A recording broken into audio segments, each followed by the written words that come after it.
Rating everything that I tried on my Mexico City street food tour, except everything was pretty much a 10 out of 10, but we started off at a cafe to meet the whole group and get the tour started. I definitely needed this caramel latte to get me energized for the day. First food item of the day was conchas. Never had these before, but it tasted really good. It was almost like a soft brioche bun covered in a layer of something that tasted like a sugar cookie. There's gonna be a lot of tacos in this. First one here is from the street vendor, and I believe they are translated to basket tacos. They're layered up in a basket or a container with oil and onions and other ingredients. You can get them in many different types of fillings. I believe I just got chicken with this one. The next street vendor was another taco, and I believe the meat was a mix of beef and lamb. Not usually a fan of lamb, but these tasted really nice, and they had lots of different toppings as well to choose from, many of which were spicy. A great thing about this food tour is that it takes you to other parts of town that you may not be staying in. So we took the subway to a market on a different part of town, and this market was huge. I definitely would have gotten lost without a tour guide. The first vendor we went to in the market had quesadillas and pambazo, which I loved the bread on. It was super soft and tasty, along with the chorizo filling. Stopped for a drink of the super fresh pineapple juice. It's probably around like 10:30 a.m. at this point, but I opted to have mine with a little bit of tequila, because why not?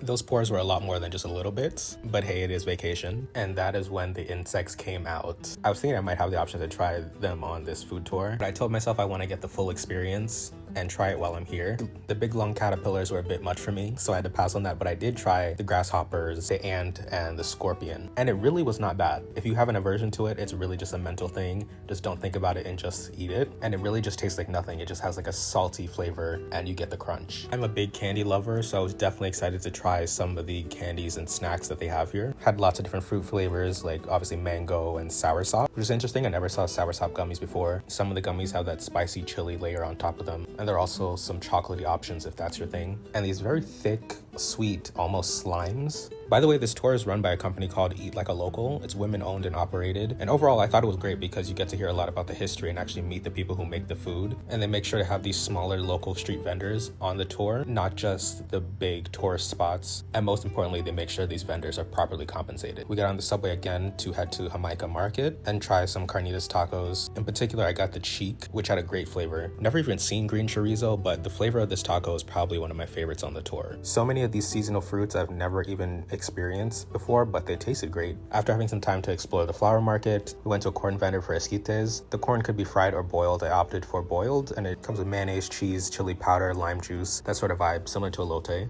And got to try a corn cheesecake. Last up, we headed back to the side of town we started on and got a popsicle to end the tour. Overall, I thought it was fantastic. It's a lot of food, so make sure you skip breakfast and check out the Eat Like a Local food tour if you're in Mexico City.